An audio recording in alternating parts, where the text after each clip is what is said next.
بسم الله الرحمن الرحيم. ونحن متواجدين بمدينة دبدو. عن ابن ماجه عن عمر بن الخطاب عن رسول الله صلى الله عليه وسلم قال: من بنى مسجدا يذكر فيه اسم الله بنى الله له بيتا في الجنة. إخواني أخواتي، هذا المشروع اللي كنشوفوه هنا هو مشروع ديني خيري إسلامي، كل واحد يعاون فيه بالمال بالعتاد بالذهب الى ساكنه الجهه الشرقيه، ومالاش ما نقولوش المغرب ككل وخارج المغرب. هاد الناس العطوفين، هاد الناس الحنان اللي كيحبوا الله والرسول ويحبوا الدين تاعهم ويدافعوا من اجله ويضحوا من اجله. عندنا مسجد هنا اللي هو على ابواب البناء، وهذا مشروع اللي هو الان على قدم وساق، واللي كيهيئوا هاد الساكنه واللي كيعاونوا من الجيوب تاعهم محبه اولا في وجه الله، وثانيا في تسهيل مأموريات الصلوات الخمس بهذا المكان، هذا المكان المبارك الطيب الموجود بمدينة دبدو. ومعنا رئيس الجمعية المكلفة ببناء هذا المسجد. أعطينا الاسم الكريم. السلام عليكم ورحمة الله تعالى وبركاته. اسم إبراهيم بوخشب، رئيس جمعية بشائر الخير بدبدو.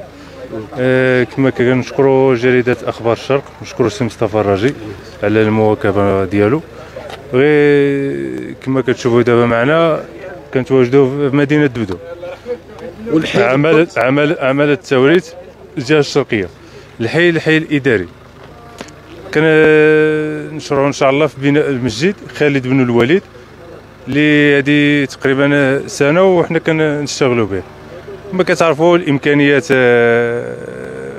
على قد الحال، ومن هذا المنبر هذا كنوجهوا رساله للمحسنين والناس ذوي القلوب الرحيمه والحسنه. وصلت المشروع السيد الرئيس؟ بالنسبه للمشروع راه حنا واصلين دابا ان شاء الله على اعتاب باش نديروا الطابله ان شاء الله. ياك واو. وكتوجه الدعوه للمحسنين الله يجازيهم بخير باش يساهموا لي. ما كنطلبوش شي مبالغ ماليه ولا اللي يقدر يساهم معنا بالسلعه ولا شي حاجه باي مساعده كما كانت عينيه ماديه كما كانت. الله يجازيك بخير، الله يحفظك. معنا صديق اخر اللي هو ايضا دال على الخير. تفضل قلنا كلمه. حنا المسجد هذا يزيد المدينه جماليه كبيره، وكنطلبوا من الناس ديال الجاليه الله يجازيهم بخير، وكنشكر عدا الصحفي ديالنا اخبار الشرق، وكنشكروا من جا عندنا من وجده حتى لدبدو باش يدير لنا التغطيه هذه على هذا المسجد. وكنطلبوا من الناس الجاليه الله يجازيهم بخير ديال دبدو واخص بالمغرب كامل يعاونونا هذا المسجد باش يسالي فيه الساعه. وكنشكر عمر النايلي اللي واقف على هذه الوقفه تاعو مع هذا المسجد وضيع وقته من الخارج وهو واقف على هذا الشيء. الله يعطيه الخير والله يحفظكم، واتمنى تساهموا معنا، وشكرا للصديق ديالنا.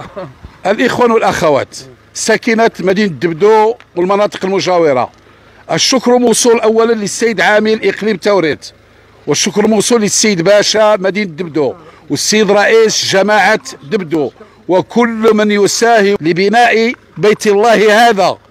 واللي كتشوف الاخوان على اساس ان عندنا هنا دائما موجود لتبرعاتكم والاستفسار يرجى الاتصال باعضاء الجمعيه. وعندنا هنا الهاتف تاع رئيس الجمعيه اللي هو 06 48 73 44 93، وعندنا امين المال اللي هو 06 54 55 99 72.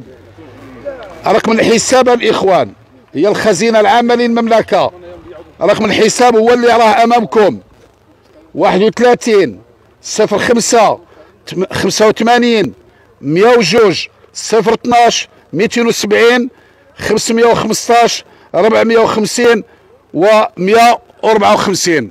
وبالتالي الاخوان هنا كتبقى كل واحد والنيه نتاعو الصادقه والنيه نتاعو البالغه باش يتم الاتمام نتاعو ونهايه الاشغال نتاعو في اقرب الاجال، لان الساكنه في امس الحاجه للقيام بالصلوات الخمس. وشكرا للجميع.